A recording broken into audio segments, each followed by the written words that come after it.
Well, hello and welcome to another episode of Garage Sermons, this time back out in the garage. And the weather's turned really warm here in Scotland, which is it's really quite odd. You've seen the sort of photos and the videos from Glenmore, and we're up there in the snow. It was 26 degrees the other day here, just so hot for us Scotsmen. We're not used to that kind of weather. But, it's just been great. And of course, the sunshine gives you just that little bit extra lift, it's really quite good. And, it's something we really need. We're sharing this sermon throughout our personal social media, and you guys know that, I'm still recovering from surgery at the moment. And I might sound like a bit of a broken record, and I'm really getting a bit fed up talking about it in some respects, but, it's just the reality of where I'm at the moment, this whole rehabilitation. And, in some respects, this issue's been going on for about a couple of years now. And, we feel like we've come through the other side, and, just waiting on God for things to move forward. But in some respects, we're just rebuilding our lives. That's what it feels like. It feels like we're just rebuilding our lives. And it's good in some senses and not so good in others, but we're getting there slowly but surely. But I just thought today, for Garage Sermons, we're really praying about what to share. And I want to share with you today about victory, about the victory in Jesus, that kind of victory. And I have to say, I kind of tend to prefer to do these sermons sometimes, when you're not at your best, you're not 100%, your faith might not be quite as high as what it would normally be, and this is the message I feel the Lord laid on my heart today. Because although they were going through quite a trial, or coming out the back of quite a trial, God's promises are always sure.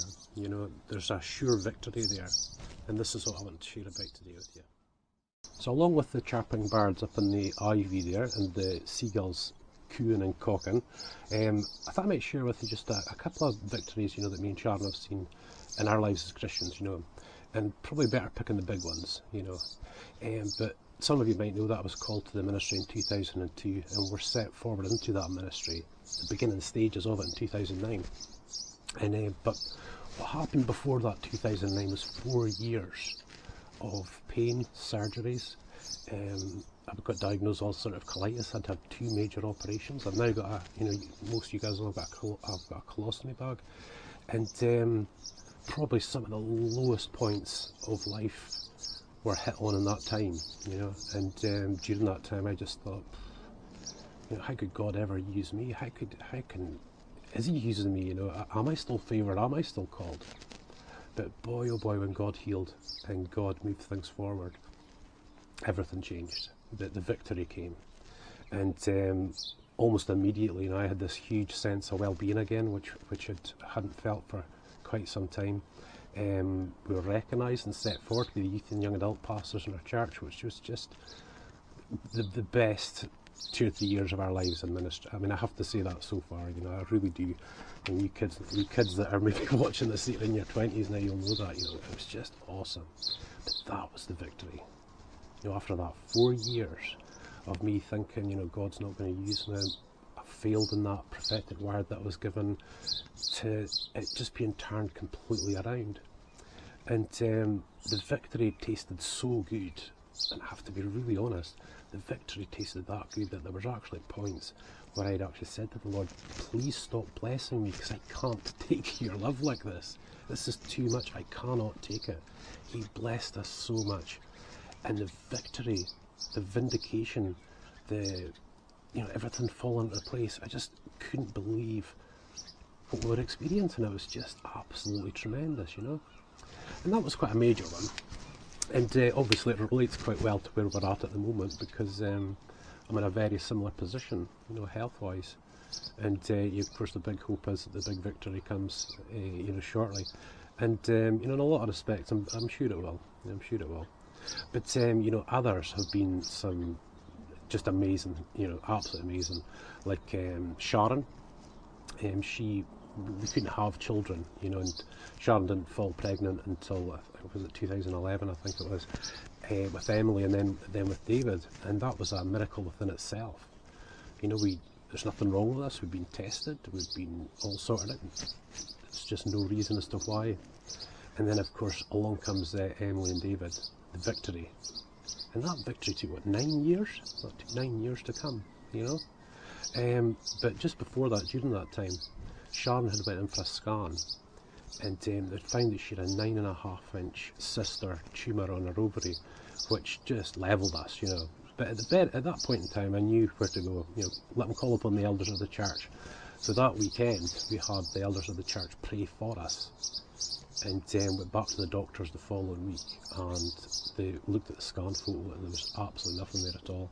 It went from 9.5 centimetres to vanished within just a few days, which was just absolutely phenomenal, you know. So, you know, Sharon being healed was a great victory. You know, having David and Emily was a huge victory, especially for Sharon, you know, who really wanted to almost give me children. She felt she couldn't give me children, you know. And of course the big illness and onto the youth, you know.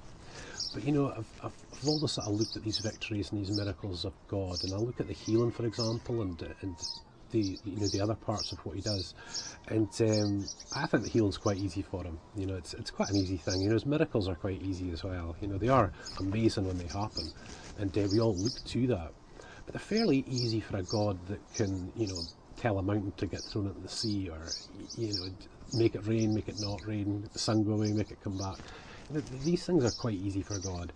But when you've got people that you're not allowed to break their free will, that there's a specific situation, there's many people involved, there's all different factors involved, and when God takes a situation like that, works it all out, and brings that victory at the end, it's just 10 times as sweet. You know, it's just 10 times as sweet to see, you know, in that victory, the genius, the pure genius of God. You might think, yeah, I know God's a genius, yeah, but when you really experience him on that level, you know, when he reconciles me to a family member or a friend or something like that, you know, it really is quite something, you guys. It really, really is, you know. And all too often, you know, we concern ourselves during the process, you know, leading up to that victory. But the kind of message I wanted to share with you today was that there's many of us, especially during a trial, that would say the statement, I don't know what God is doing in my life at the moment. And that can make you feel very isolated. It can make you feel faithless. It can make you feel sort of out with everything else that's going on, and really unsettle you. And unfortunately, that statement is only like half true. You know, I don't know what God's doing in my life. What God is always trying to do, always, it never stops, is to have you grow as a Christian and produce the fruits of his Spirit, so that you and him can have a far closer relationship, and he can live his life through you more easily to bless other people. Whether in the trial, whether in the victory, you should never feel alone. God never stops. This is what it's all about. You know, and of course, what he's trying to do is build your character, build your strength, you know, make you into a person of God. And you know, and God does this in both. It doesn't have to be times of suffering like, you know, I'm going through just now. Equally, the victory itself, especially, for example, if it's financial, it brings on its own challenges. And granted, it feels a lot better, but it's still there, you know. If you've maybe had major money problems and God has worked out over the months and maybe in a couple of years, and all of a sudden you've got money, you know, and you've got quite a lot of it, and you know, you're just not really quite sure how to go with it, and all of a sudden now you've got this challenge in your character to be a great steward with what God's given you. So, you know, everything is that challenge, you know, and it doesn't have to be that way all the time, you know. It's easy to say God's challenging us all the time. Sometimes he's actually challenging us to rest and do nothing, you know. And you know, if sometimes you maybe think, well, God's not really doing a lot in my life at the moment. Well, what do you feel he needs to be doing? You know, we leave the surgery up to the surgeon. You know, we have to leave it up to him, and he knows exactly how far to push us, how far to maybe stretch us. He knows how to do all things in balance, where you maybe will go through a tough situation, but there's victory at the end. You know, and this is just the way that God works. So when you look in 2 Peter 1, and I'll sort of come to a close on this, when we look in 2 Peter 1, we basically find all the answers just right there. So like I said, you guys, you know, you never have to be concerned really about, you know, I don't know what God's doing in my life. It's half true. You know, we don't know specifically some of the areas that God's working in. Sometimes we're looking for the one answer when there's 16 answers. There's 16 different things, you know, God's doing. But we can never say we don't know what God's doing in our lives and make ourselves isolated, because He is always pushing us to grow, which is just awesome. So in 2 Peter 1, it basically says like this. It says, don't be just satisfied with salvation alone, but go on and grow. Add to your faith. And the Lord lists 7: virtue, knowledge, and it goes on like that. But what it says at the end is, it says, for if these things be in you and abound, they will make you neither barren nor unfruitful in the knowledge of our Lord Jesus Christ. But he that lacks these things is blind and cannot see afar off.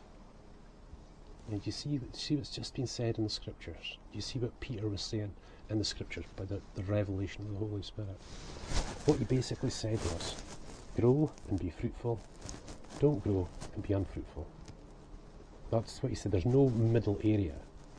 You either grow or you don't grow. The result of growth is fruit, and the fruit's in the Spirit and victory, and you follow that other path, the one where you're just not engaging with God about what He's actually doing in your life. It will become that darkness. That darkness will start to come in. So there we are. We've got this perfect formula in the Scriptures about growth. So Peter doesn't say, God only does these things sometimes, or whatever. He just doesn't say that. He said this is what God does all the time. And when you go through these processes, when you go through these character sort of reformations, as it were, or restorations, or just whatever you want to call it, regeneration, when you go through this, you begin to feel that character and that strength of God within. Your mind becomes more clear, because instead of being impatient, you'll be a lot more patient. For just an example, and maybe we struggle with godliness and whatnot. Well, God's going to bring us forward in godliness and brotherly kindness. And of course, the big one that he says at the end, of course, is love. So we can never say that I don't know what God's doing in my life. I don't know what He's doing. But you can be rest assured of one thing. Absolutely rest assured of one thing. That if you're going through a challenge or a time of suffering, it is only a temporary place, a stage. God wants to bring that whole process that He's allowed you to go through to come to an end at some stage and see that great victory. Now, I have to be perfectly honest. Because we've seen, great victories in our own lives, you've tasted it, and at the moment we genuinely not seeing that, within ourselves, within our family, although it's probably there. But it makes you want, you want the victory so much more. You know what it feels like, what the great fruit that comes from it. And for me, that's what drives me through these challenges that God allows in our lives. That's what drives me, knowing that there's going to be an end, that there's only seasons. Winter ends. It doesn't keep going all year. It doesn't. Just look at the change now, just here. Went from being kind of fairly cold and rainy to just lovely weather, and that's exactly the same thing God says in His Word. For everything there's a season, So guys, I just wanted to share with you today just that, very brief sermon about victory, about victory itself. And hopefully what you've sort of seen from the sermon itself is that there is a process, that it's a temporary process, but you can see what God is actually trying to do. You want that new job, you want this, you want that. God knows exactly what you want and knows exactly when to give you it. The trick behind it, the gifting behind it, is instead of looking at the circumstances around you, is saying, right, Lord, I know what you're doing in my life just now. You're trying to produce the fruits of the Spirit, you're trying to grow my character, and you submit to Him and you go with it. And when you go with it, you have to remind yourself that, we think failures are failures. God doesn't see it that way. God sees some failures as absolute successes. That's exactly what He was planning to do. And friend, when we've got this mindset, we can step forward into challenges and into situations knowing that He's got it under control and that it's just a temporary season, and ultimately it's going to bring great fruit in your life as a Christian person.